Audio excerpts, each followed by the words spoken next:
El 7 de noviembre de 1512, en una Florencia convulsionada por el regreso de los Médici al poder, un hombre de 43 años recibió un decreto devastador. Quedaba destituido de todos sus cargos y desterrado de la ciudad que amaba. Nicolás Maquiavelo, el brillante secretario de la Segunda Cancillería florentina, se convertía en un proscrito político. Pero lo que sus enemigos no sabían es que al arrebatarle el poder, le estaban dando algo mucho más valioso: el tiempo necesario para escribir una de las obras más revolucionarias de la historia del pensamiento político. ¿Qué ideas pueden ser tan peligrosas que conviertan a un hombre en sinónimo de maldad durante siglos? ¿Qué pensamientos pueden ser tan explosivos que su apellido se transforme en adjetivo para describir lo peor de la política? ¿Y si todo lo que creemos sobre Maquiavelo está completamente equivocado? Esta no es la historia de un cínico inmoral. Es la historia de algo mucho más fascinante. Un hombre que se atrevió a mirar la política sin las gafas de la moral religiosa, que tuvo el valor de describir el poder tal como es y no como debería ser, y que nos legó herramientas conceptuales tan poderosas que 500 años después seguimos sin poder ignorarlas. Prepárense para conocer al verdadero Nicolás Maquiavelo, el anatomista de Florencia, el hombre que diseccionó el cuerpo del poder y nos mostró sus entrañas. Y descubran por qué sus ideas, lejos de ser inmorales, podrían ser exactamente lo que necesitamos para entender la política del siglo XXI. Para entender a Maquiavelo, primero debemos situarnos en su época. Estamos en la Italia del Renacimiento, en el siglo XV y principios del XVI. Un mundo fascinante y contradictorio donde convivían el arte sublime y la violencia brutal, el humanismo y la guerra, la razón y la superstición. La Italia de Maquiavelo no era una nación unificada, sino un mosaico fragmentado de pequeños estados que competían ferozmente entre sí: el Ducado de Milán, la República de Venecia, la República de Florencia, los estados pontificios, el Reino de Nápoles, cada uno con sus propias ambiciones, sus propias intrigas, sus propias alianzas cambiantes. Era un tablero de ajedrez político donde cualquier error podía significar la extinción. Nicolás Maquiavelo nació el 3 de mayo de 1469, en San Cassiano in Val di Pesa, cerca de Florencia, en el seno de una familia modesta pero culta. Su padre, Bernardo Machiavelli, era un abogado empobrecido de una antigua familia florentina. Su madre, Bartolomea di Stefano Nelli, provenía también de una familia noble venida a menos. Aunque no eran ricos, valoraban profundamente la educación y la cultura. Sobre la infancia y juventud de Maquiavelo sabemos relativamente poco. Creció en el ambiente intelectual del humanismo florentino, ese extraordinario movimiento cultural que redescubría los textos clásicos de Grecia y Roma y los convertía en herramientas para pensar el presente. El joven Nicolás aprendió latín, estudió a los autores clásicos, se empapó de historia romana. Estas lecturas marcarían profundamente su pensamiento posterior. Pero el verdadero maestro de Maquiavelo no sería ningún libro, sino la realidad misma.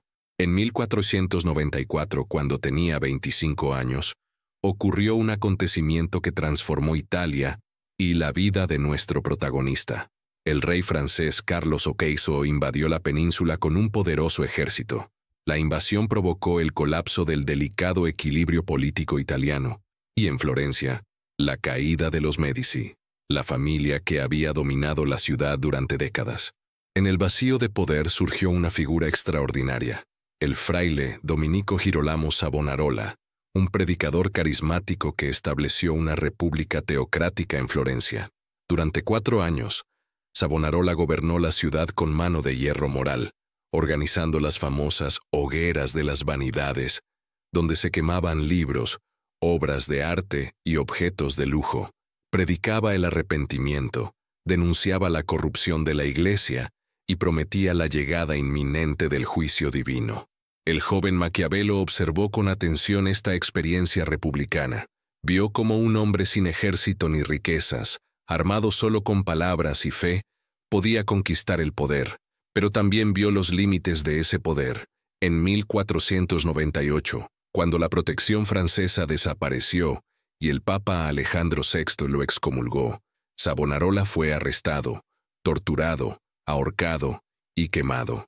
La lección era clara: la profecía sin armas conduce a la destrucción. Ese mismo año de 1498, con apenas 29 años, Maquiavelo comenzó su carrera política. Fue nombrado secretario de la Segunda Cancillería de Florencia, un cargo que hoy podríamos comparar con el de alto funcionario de Relaciones Exteriores. No era un puesto de máximo poder, pero le daba acceso privilegiado a la maquinaria del Estado y le permitía observar de cerca cómo funcionaba realmente la política. Durante los siguientes 14 años, Maquiavelo sería testigo privilegiado y participante activo de la política italiana e internacional. Realizó más de 40 misiones diplomáticas, viajando por Italia, Francia y Alemania. Conoció personalmente a los grandes protagonistas de su época: el Papa Alejandro VI, el temible César Borgia, el rey Luis XII de Francia, el emperador Maximiliano I. Estas experiencias fueron su verdadera universidad.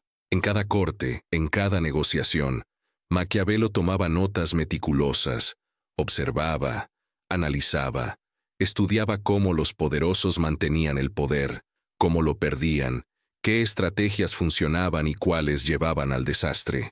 Era como un científico que estudia especímenes vivos, pero sus especímenes eran príncipes, papas y reyes.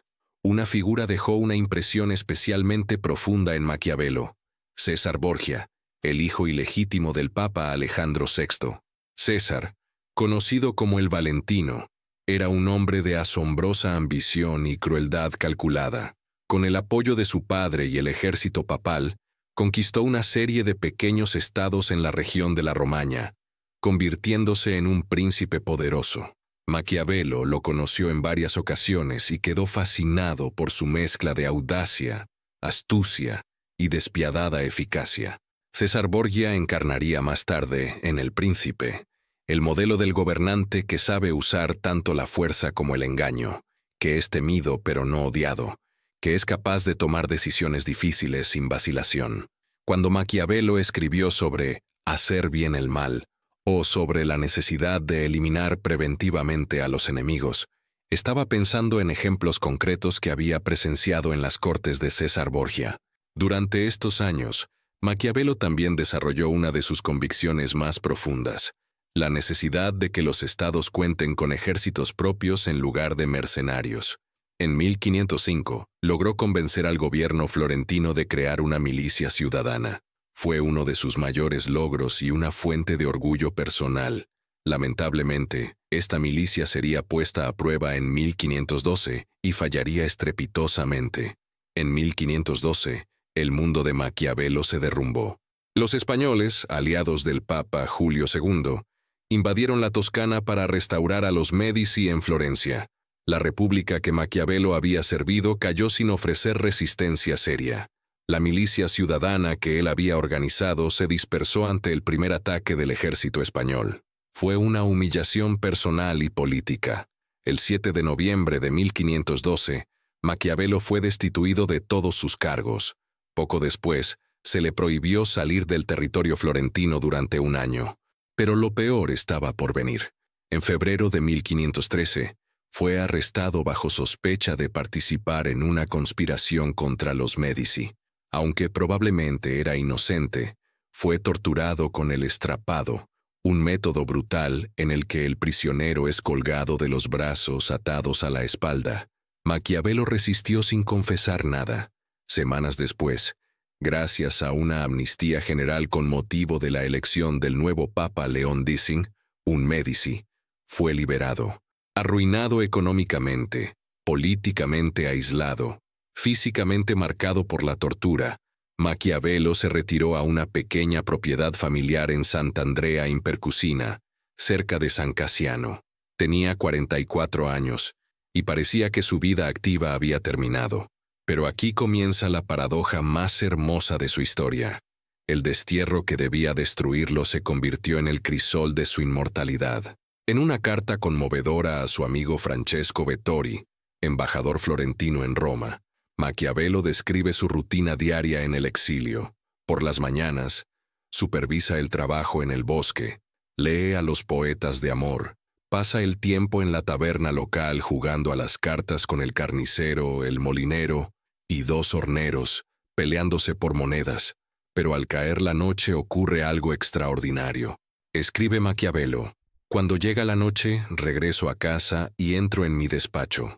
En el umbral me quito la ropa de diario, cubierta de lodo y suciedad, y me pongo vestiduras reales y curiales, y vestido decorosamente, entro en las cortes de los hombres antiguos, donde, recibido amorosamente por ellos, me nutro de aquel alimento que es solo mío y para el que nací, donde no me avergüenzo de hablar con ellos y preguntarles la razón de sus acciones, y ellos por su humanidad me responden, y durante 4 horas no siento aburrimiento alguno. Olvido todas mis preocupaciones. No temo la pobreza ni me espanta la muerte. Me transfiero completamente en ellos. En esas noches de diálogo imaginario con Tito Livio, Polibio, Plutarco, Tucídides, César y Tácito, Maquiavelo escribió sus obras inmortales. Primero, entre 1513 y 1514, compuso El Príncipe, ese pequeño tratado que cambiaría para siempre nuestra comprensión de la política. Después, durante los años siguientes, escribió los discursos sobre la primera década de Tito Livio, su obra más extensa y quizás más profunda, donde desarrolla su pensamiento republicano. El Príncipe nació con una intención práctica y algo desesperada. Maquiavelo lo dedicó a Lorenzo de Médici, nieto de Lorenzo el Magnífico, con la esperanza de que le abriera las puertas del servicio político nuevamente. Le enviaron 2 botellas de buen vino como agradecimiento. Jamás recuperó su puesto en la Cancillería, pero si fracasó en su objetivo inmediato, el príncipe logró algo infinitamente mayor. Capturó la esencia del poder político con una claridad y una franqueza que nadie se había atrevido a expresar antes. Maquiavelo no escribió sobre cómo debería ser la política en un mundo ideal. Escribió sobre cómo es realmente la política en el mundo tal como existe. Los últimos años de Maquiavelo fueron de logros literarios, pero frustraciones políticas.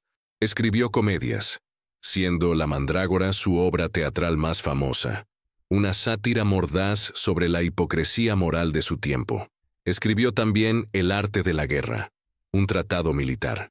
Compuso poemas y mantuvo una extensa correspondencia con amigos e intelectuales.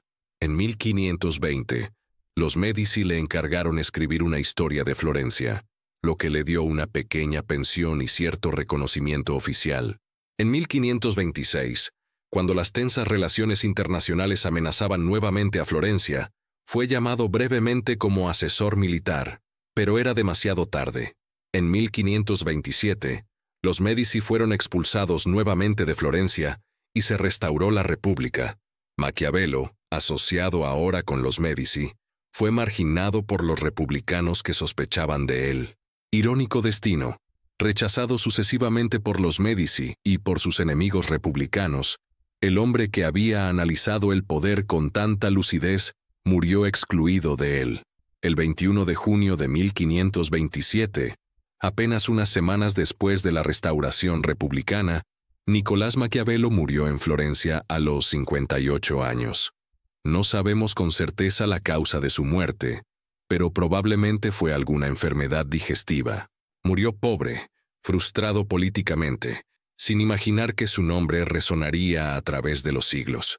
Ahora entramos en la parte más desafiante, pero también más fascinante de nuestro recorrido, el pensamiento propiamente político de Maquiavelo. Y aquí debemos comenzar desmontando el mito más persistente. Maquiavelo no escribió «El fin justifica los medios». Esta frase nunca aparece literalmente en sus obras. Es una simplificación reduccionista que distorsiona completamente su pensamiento. Lo que Maquiavelo sí escribió es algo mucho más matizado y profundo. En los discursos afirma: cuando se delibera sobre la salvación de la patria, no se debe guardar ninguna consideración a lo justo o lo injusto, lo piadoso o lo cruel, lo laudable o lo vergonzoso, sino que, dejando de lado cualquier otro respeto, se ha de seguir aquel camino que salve la vida de la patria y mantenga su libertad. ¿Ven la diferencia? Maquiavelo no está diciendo que cualquier fin justifica cualquier medio. Está diciendo algo mucho más específico. Cuando está en juego la supervivencia misma de la comunidad política, las consideraciones morales ordinarias quedan suspendidas. Es lo que hoy llamaríamos ética, de la responsabilidad frente a ética de las convicciones. Pero vayamos más profundo. La verdadera revolución de Maquiavelo consiste en separar el análisis político de la moral religiosa y de las idealizaciones filosóficas. Antes de él, los tratados políticos describían cómo debería ser el príncipe ideal, qué virtudes morales debería poseer, cómo debería aproximarse al modelo platónico del rey filósofo. Maquiavelo dice, pero siendo mi intención escribir algo útil para quien lo entienda, me ha parecido más conveniente ir directamente a la verdad efectiva de la cosa que a su imaginación. La verdad efectiva frente a la imaginación. Esta distinción es fundamental. Maquiavelo está declarando que va a estudiar la política como es, no como desearíamos que fuera. Va a describir cómo actúan realmente los príncipes exitosos, no como dicen los filósofos que deberían actuar. Es el nacimiento del realismo político. Esta aproximación lo lleva a una serie de conclusiones que escandalizaron a sus contemporáneos y siguen incomodando hoy. Vamos a examinar las principales. El punto de partida del análisis político maquiaveliano es una visión pesimista pero realista de la naturaleza humana. Maquiavelo observa que los seres humanos son fundamentalmente egoístas, inconstantes, hipócritas y temerosos. En El Príncipe escribe, se puede decir esto generalmente de los hombres, que son ingratos, volubles, simuladores y disimuladores, huyen del peligro y son ávidos de ganancia. ¿Es esto misantropía? No exactamente. Maquiavelo no está diciendo que los humanos sean malvados por naturaleza. Está diciendo que son imperfectos, que actúan movidos principalmente por el interés propio y el miedo, que sus virtudes morales son frágiles y circunstanciales. Esta no es una condena moral, sino una observación empírica. Y aquí viene lo crucial. Si esta es la naturaleza humana real, entonces cualquier teoría política que ignore esta realidad está destinada al fracaso. No podemos construir instituciones políticas estables basándonos en la suposición de que los humanos son naturalmente buenos, generosos o racionales. Debemos diseñar sistemas que funcionen con humanos reales, con todas sus imperfecciones. Esta visión antropológica explica por qué Maquiavelo insiste en que el príncipe debe aprender a no ser bueno cuando sea necesario. No está promoviendo la maldad por la maldad misma. Está diciendo que, dado que el mundo está lleno de personas que no son buenas, un gobernante que sea invariablemente bueno será destruido por aquellos que no lo son. Dos conceptos centrales atraviesan toda la obra de Maquiavelo: virtud y fortuna. Pero atención, estos términos no significan lo mismo que en español o en el uso común. La virtud maquiaveliana no es la virtud moral cristiana. Es algo más cercano a la virtus romana, una combinación de coraje, habilidad, energía, astucia, capacidad de adaptación y efectividad práctica. Es la capacidad de un individuo para moldear su destino y el de su comunidad. Es excelencia política y militar, no moral. Los grandes hombres de Maquiavelo, aquellos que poseen virtud en grado supremo, son figuras como Moisés, Ciro, Rómulo, Teseo, fundadores de estados, creadores de órdenes políticos nuevos. Estos hombres no esperaron pasivamente que las circunstancias fueran favorables. Aprovecharon las oportunidades que la fortuna les presentó y, con su virtud, las transformaron en logros duraderos. La fortuna, por otro lado, representa todo aquello que escapa al control humano: el azar, las circunstancias, los eventos imprevistos. Maquiavelo la compara con un río torrencial.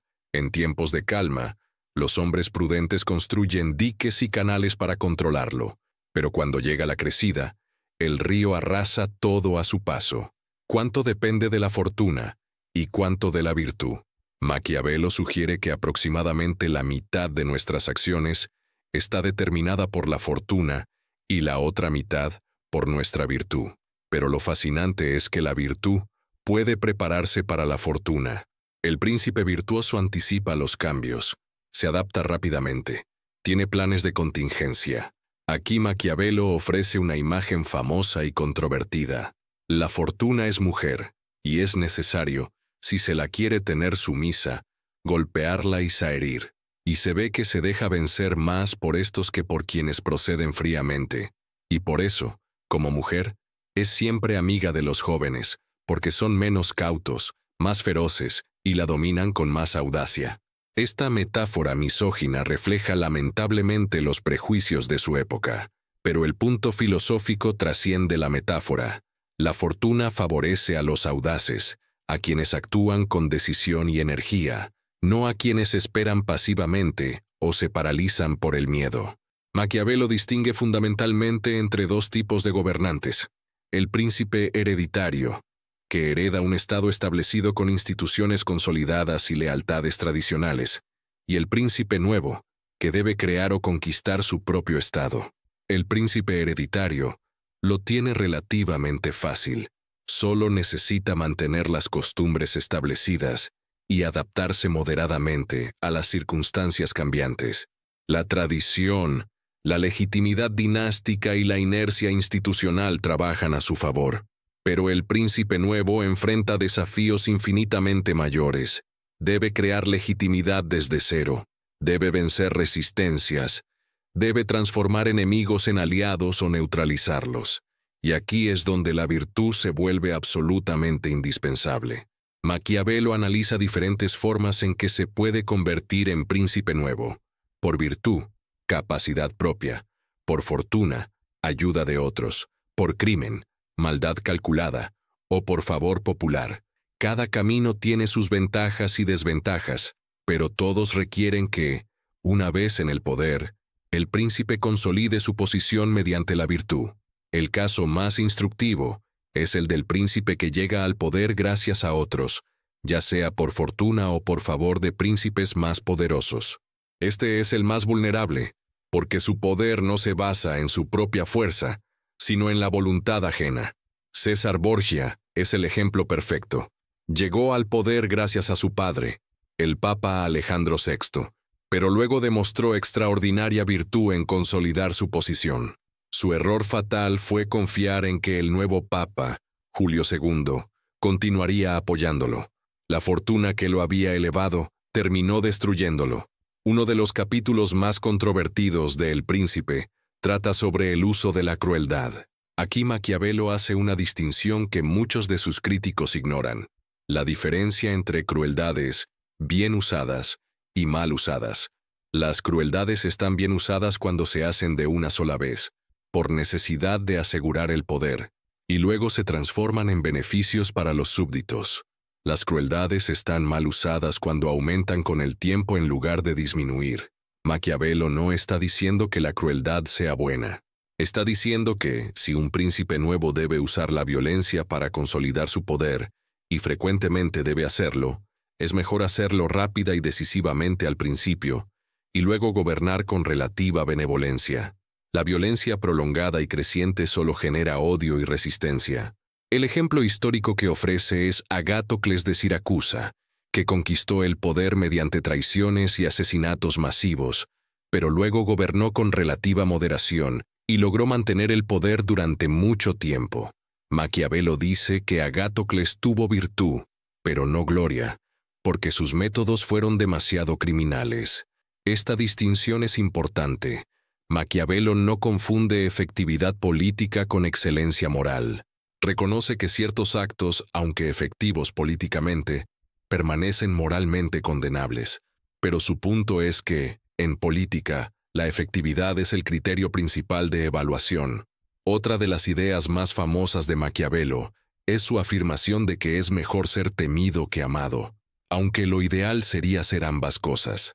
¿Por qué dice esto? Su razonamiento es brutalmente pragmático. El amor depende de la voluntad de los otros, mientras que el temor depende de la voluntad del príncipe. Los hombres, dice Maquiavelo, Aman según su voluntad, pero temen según la voluntad del príncipe. Por tanto, un príncipe prudente debe fundar su poder en aquello que depende de él, no en lo que depende de otros. Pero aquí viene el matiz crucial que muchos olvidan. El príncipe debe hacer que se le tema, pero evitar a toda costa que se le odie. El odio es peligroso porque lleva a la conspiración y la rebelión. ¿Cómo evitar el odio? Principalmente, no robando la propiedad de los súbditos ni deshonrando a sus mujeres. Los hombres, dice Maquiavelo con cinismo, olvidan más rápidamente la muerte de su padre que la pérdida de su patrimonio. Quizás la imagen más memorable de El Príncipe es la del príncipe como mitad león, mitad zorro. El príncipe debe saber usar tanto la fuerza como el engaño, tanto la violencia abierta como la astucia sutil. Hay dos modos de combatir, escribe Maquiavelo, uno con las leyes, otro con la fuerza. El primero es propio de los hombres, el segundo, de las bestias. Pero como el primero muchas veces no basta, conviene recurrir al segundo. Por tanto, es necesario que un príncipe sepa usar convenientemente la bestia y el hombre. El león representa la fuerza bruta, la capacidad de intimidar y destruir a los enemigos. Pero el león no sabe reconocer las trampas. Por eso el príncipe también necesita ser zorro, astuto, capaz de disimular, de prever engaños, de manipular apariencias. Esta idea de que el gobernante debe saber mentir cuando sea necesario fue especialmente escandalosa. Maquiavelo dice claramente que el príncipe debe parecer piadoso, fiel, humano, íntegro y religioso, pero estar dispuesto a actuar de manera contraria cuando sea necesario. Debe ser un gran simulador y disimulador. ¿Es esto simplemente hipocresía? Maquiavelo diría que no. Es reconocer que la política opera en un nivel diferente de la moral privada. Un gobernante que se comporta siempre como un santo, no solo perderá el poder, sino que fallará en su responsabilidad fundamental, proteger a su comunidad. Una de las convicciones más profundas de Maquiavelo, nacida de su experiencia directa, era la inutilidad e incluso el peligro de los ejércitos mercenarios. Italia, observaba, estaba llena de condottieri, comandantes mercenarios que vendían sus servicios al mejor postor. El problema con los mercenarios es que no tienen lealtad genuina, luchan sin pasión, se rinden fácilmente, cambian de bando según su conveniencia. Son desunidos, ambiciosos, sin disciplina, infieles, valientes entre amigos, cobardes entre enemigos, sin temor de Dios, sin fe con los hombres. Maquiavelo contrasta esto con los ejércitos propios, compuestos por ciudadanos que luchan por su propia tierra, familia y libertad. Estos soldados tienen motivación genuina y son infinitamente más confiables. Su modelo era la antigua República Romana, donde los ciudadanos eran también soldados. Esta idea tiene implicaciones más amplias. Un Estado fuerte necesita bases sólidas en su propia población. No puede depender permanentemente de fuerzas externas. Es una lección sobre autosuficiencia política y sobre la relación entre política interna y capacidad militar. Aquí debemos corregir otro mito persistente. Maquiavelo no era simplemente un apologista del tirano. Su pensamiento político más profundo no está en El Príncipe, sino en los discursos sobre la primera década de Tito Livio, donde desarrolla su teoría republicana. En los discursos, Maquiavelo argumenta que las repúblicas son superiores a los principados en el largo plazo. ¿Por qué? Porque aprovechan mejor la virtud colectiva de los ciudadanos, porque tienen instituciones más estables que trascienden a los individuos, porque distribuyen el poder de manera que evitan la corrupción concentrada. Maquiavelo admira profundamente la República Romana, especialmente en su período republicano. Estudia meticulosamente las instituciones romanas, el consulado, el senado, los tribunos de la plebe, el sistema de contrapesos. Ve en Roma un modelo de cómo canalizar constructivamente el conflicto social en lugar de suprimirlo. Esto nos lleva a otra idea sorprendente. Maquiavelo considera que el conflicto entre nobles y pueblo, lejos de ser destructivo, fue la fuente de la libertad y la grandeza romana. Los conflictos sociales, cuando están institucionalizados y regulados, producen leyes justas y virtud cívica. Es una idea notablemente moderna. Entonces, ¿cómo reconciliar al Maquiavelo republicano de los discursos con el Maquiavelo del príncipe? La respuesta está en entender que Maquiavelo escribe para contextos diferentes. El príncipe es un manual para situaciones extraordinarias, cuando hay que fundar un estado nuevo, cuando hay que unificar un territorio fragmentado, cuando hay que responder a una crisis existencial. Los discursos son para tiempos normales, para el funcionamiento ordinario de una comunidad política establecida. En situaciones extraordinarias, se necesita la virtud concentrada de un individuo excepcional. Pero una vez establecido el orden, es mejor institucionalizarlo en una república, donde el poder esté distribuido. El príncipe funda, la república conserva y desarrolla. Maquiavelo tiene una actitud compleja hacia la religión. No era ateo, al menos no en el sentido moderno, pero tampoco era un cristiano ortodoxo. Su aproximación a la religión es, como todo en él, instrumental y política. Ve la religión principalmente como un instrumento de control social y cohesión política. Los romanos, observa, usaban la religión brillantemente para inspirar a los soldados, mantener la disciplina cívica y legitimar decisiones políticas. Los líderes romanos no necesariamente creían en los auspicios, pero los usaban porque eran efectivos. Su crítica más radical es hacia el cristianismo de su época. Maquiavelo sostiene que el cristianismo ha debilitado a los hombres, los ha vuelto contemplativos y pasivos en lugar de activos y virtuosos. La religión cristiana exalta la humildad, la resignación, el desprecio del mundo, pero estas virtudes cristianas son incompatibles con la virtud política, que requiere la grandeza de los estados. Compara el cristianismo desfavorablemente con la religión pagana romana, que celebraba la gloria mundana, el honor militar, la grandeza cívica. Los antiguos romanos honraban más el bien de la patria que la salvación del alma. Por eso crearon un imperio que duró siglos. Esto no significa que Maquiavelo proponga abolir el cristianismo. Reconoce su utilidad social, pero lamenta que se haya interpretado de manera que promueva la debilidad en lugar de la fortaleza. Un príncipe prudente debe usar la religión, debe parecer religioso, debe mantener las instituciones religiosas porque mantienen el orden social, pero no debe dejar que la moralidad cristiana paralice su capacidad de acción política decisiva. Esta visión instrumental de la religión fue, por supuesto, escandalosa. Implicaba que la religión no era una verdad revelada que debía guiar la política, sino un instrumento que la política podía usar. Invertía completamente la relación tradicional entre religión y poder. Ya no era la política la que debía subordinarse a la religión, sino la religión la que debía servir a los fines políticos. Como pueden imaginar, las ideas de Maquiavelo causaron un escándalo monumental. Sus obras principales no se publicaron en vida, precisamente porque sabía lo explosivas que eran. El Príncipe circuló en manuscrito durante varios años, antes de ser publicado póstumamente en 1532. Los discursos se publicaron también en 1531. La reacción no se hizo esperar. En 1559, todas las obras de Maquiavelo fueron incluidas en el Index Librorum Prohibitorum, el índice de libros prohibidos por la Iglesia Católica. Permanecieron allí hasta 1966. Ser llamado maquiavélico se convirtió en el insulto político por excelencia. El propio término maquiavelismo pasó a significar la política sin escrúpulos, el engaño calculado, la inmoralidad cínica. Los jesuitas fueron especialmente virulentos en sus ataques. El cardenal Reginald Pole lo llamó un dedo del demonio y un enemigo de la raza humana. En Inglaterra, el dramaturgo Christopher Marlowe popularizó la imagen del Maquiavelo diabólico.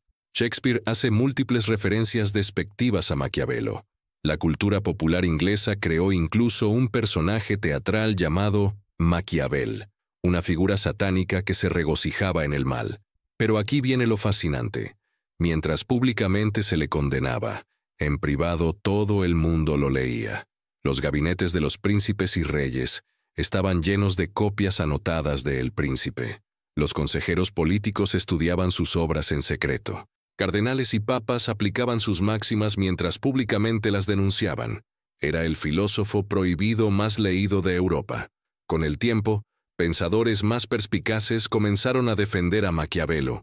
En el siglo XVII, el filósofo inglés Francis Bacon reconoció que Maquiavelo había tenido el mérito de decir lo que los hombres hacen, no lo que deberían hacer. En el siglo XVIII, el filósofo francés Rousseau ofreció una interpretación sorprendente. El Príncipe no era realmente un manual para tiranos, sino una advertencia velada para los pueblos sobre los métodos de los tiranos. Era un texto republicano disfrazado. Durante el siglo XIX, el proceso de unificación italiana llevó a una rehabilitación parcial de Maquiavelo. Los nacionalistas italianos vieron en él a un profeta de la unidad nacional.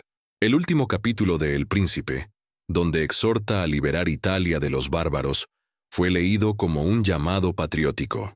En el siglo XX, la interpretación de Maquiavelo se volvió aún más compleja. El filósofo alemán Ernst Cassirer vio en él al padre de la ciencia política moderna, el primero en aplicar métodos empíricos al estudio del poder. El filósofo italiano Antonio Gramsci, desde la cárcel fascista, escribió extensamente sobre Maquiavelo, viéndolo como un revolucionario que buscaba crear una voluntad colectiva nacional. Isaiah Berlin, en un influyente ensayo, argumentó que el escándalo que causa Maquiavelo proviene de algo más profundo. Nos obliga a reconocer que existen diferentes sistemas de valores que son incompatibles entre sí. Los valores cristianos de humildad, caridad y perdón son genuinamente valiosos, pero son incompatibles con los valores políticos de efectividad, orden y gloria. No podemos tener ambos simultáneamente. Maquiavelo nos confronta con esta incómoda verdad.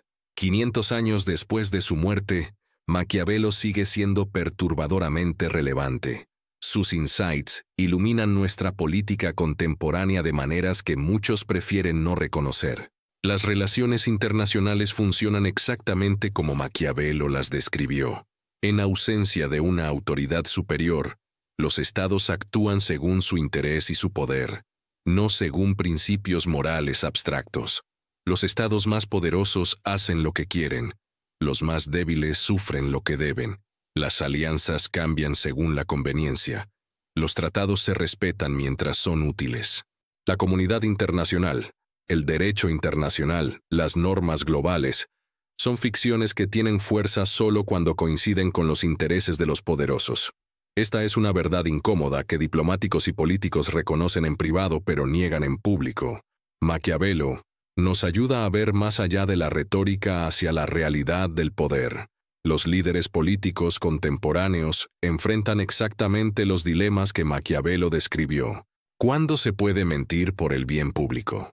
¿Cuánta transparencia es compatible con la efectividad gubernamental? ¿Cómo equilibrar principios morales con necesidades políticas? ¿Cuándo es legítimo usar la fuerza? Los políticos que ignoran las lecciones de Maquiavelo y gobiernan con ingenuidad moralista frecuentemente fracasan. Los que las aplican cínicamente sin ningún freno moral se convierten en tiranos. El desafío es encontrar un equilibrio, reconocer las realidades del poder, mientras se mantiene un compromiso genuino con ciertos valores fundamentales. Maquiavelo nos obliga a confrontar una pregunta incómoda. ¿Es posible ser completamente ético y efectivo políticamente al mismo tiempo? ¿O existen situaciones donde estos dos objetivos son incompatibles? Max Weber, en su famoso ensayo, La política como vocación, retoma esta tensión maquiaveliana distinguiendo entre ética de las convicciones y ética de la responsabilidad. La primera juzga acciones según su conformidad con principios morales absolutos. La segunda juzga acciones según sus consecuencias predecibles. Un político responsable no puede simplemente actuar según sus convicciones, si eso lleva a resultados catastróficos. Maquiavelo nos enseñó a ver el poder tal como es, no como nos gustaría que fuera. Nos mostró que el poder no es solo cuestión de leyes y constituciones, sino de fuerzas reales, ejércitos, riqueza, lealtades, miedos, esperanzas.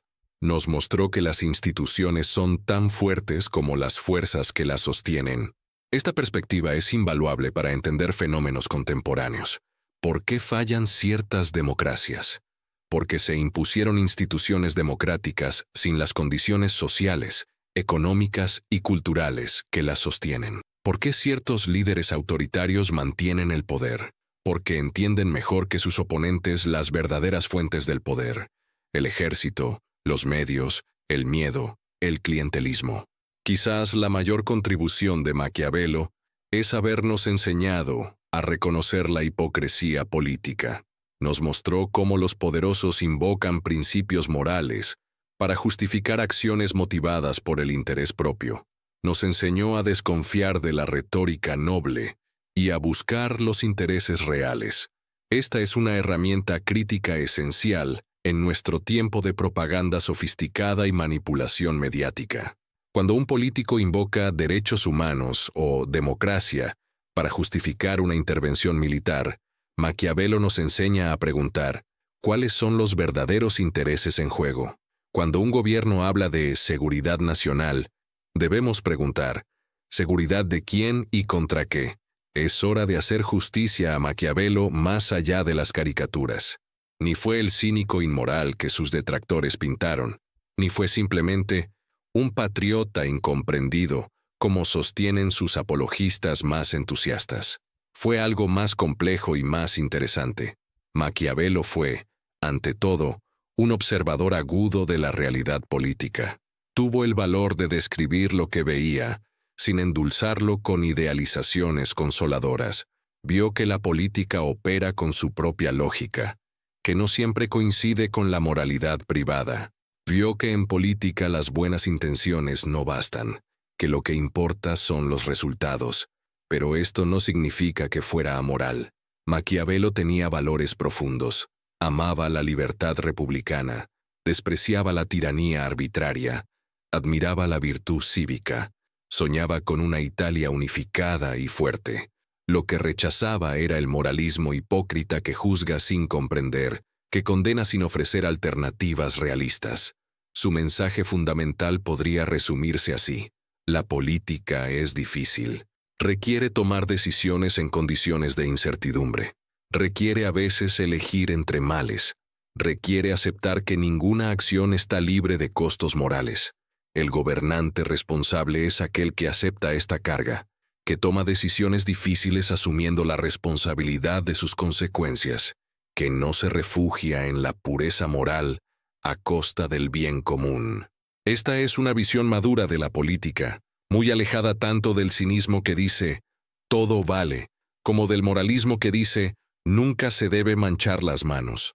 Reconoce que en política frecuentemente debemos elegir no entre el bien y el mal, sino entre males menores, y que negarse a elegir, pretendiendo mantenerse puro, es también una elección, frecuentemente la peor.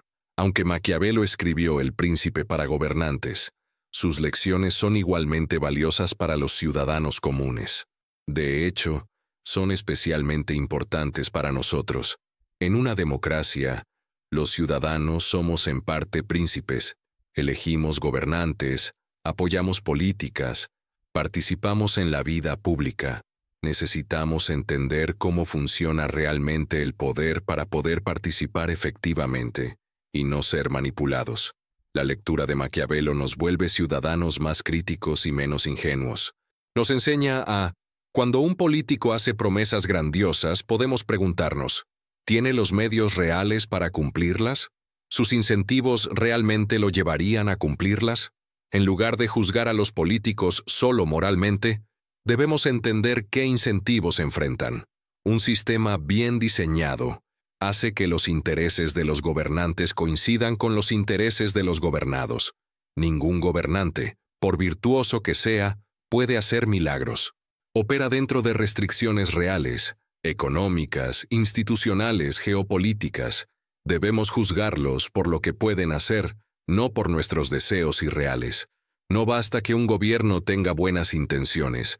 Debe tener la capacidad de implementar políticas efectivamente. Las instituciones deben funcionar, no solo existir en papel. Toda decisión política implica costos. Más seguridad puede significar menos libertad. Más redistribución puede significar menos crecimiento. Debemos evaluar estos intercambios honestamente, no fingir que podemos tener todo simultáneamente. Al final de este recorrido por el pensamiento de Nicolás Maquiavelo, podemos afirmar que su legado es doble. Por un lado, Maquiavelo fundó la ciencia política moderna. Fue el primero en estudiar la política empíricamente, sin subordinarla a la teología o la filosofía moral. Estableció que la política tiene su propia lógica que debe ser entendida en sus propios términos. Esta aproximación científica al poder sigue siendo fundamental. Por otro lado, Maquiavelo nos confrontó con verdades incómodas sobre la naturaleza humana y el funcionamiento del poder. Nos mostró que la política no es el reino de los ángeles, sino de los hombres, con todas sus imperfecciones.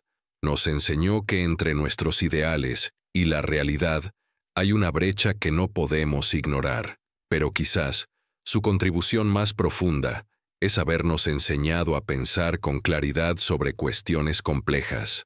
En una época saturada de propaganda, fake news y pensamiento tribal, necesitamos desesperadamente la lucidez maquiaveliana. Necesitamos su capacidad de ver las cosas como son, no como nos gustaría que fueran. Necesitamos su valor para reconocer verdades incómodas. Maquiavelo no tiene todas las respuestas. De hecho, muchas de sus prescripciones específicas son discutibles o directamente inaplicables a nuestro contexto, pero nos hizo las preguntas correctas. Nos mostró los problemas reales. Nos dio herramientas conceptuales que, usadas con juicio, nos ayudan a navegar la complejidad política. Volvamos a donde comenzamos. El 21 de junio de 1527, Nicolás Maquiavelo murió en Florencia, pobre y políticamente marginado. No pudo imaginar que 500 años después seguiríamos estudiando sus palabras, debatiendo sus ideas, aprendiendo de sus insights. Llamamos a Maquiavelo el anatomista de Florencia, porque hizo con el cuerpo político lo que los anatomistas del Renacimiento hacían con el cuerpo humano. Lo diseccionó sin miedo ni reverencia.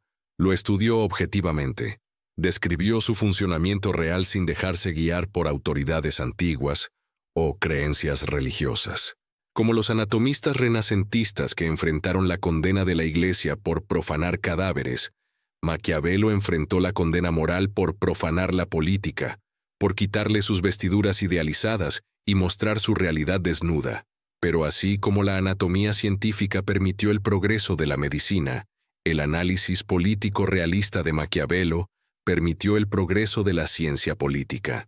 Los bisturíes de Maquiavelo, sus conceptos y distinciones, siguen siendo herramientas valiosas. La distinción entre virtud y fortuna nos ayuda a entender el papel de la capacidad individual y las circunstancias en el éxito político. La metáfora del león y el zorro capta la dualidad del poder entre fuerza y astucia, la tensión entre lo que debería ser y la verdad efectiva. Nos mantiene anclados en la realidad, pero usar estos bisturíes requiere sabiduría.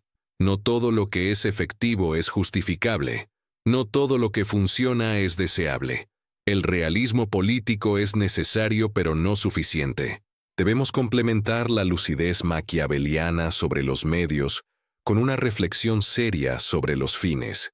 Debemos reconocer las limitaciones de la moralidad en política sin abandonar completamente los principios morales. Maquiavelo nos enseñó a ver con claridad. Nos toca a nosotros decidir qué hacer con esa visión.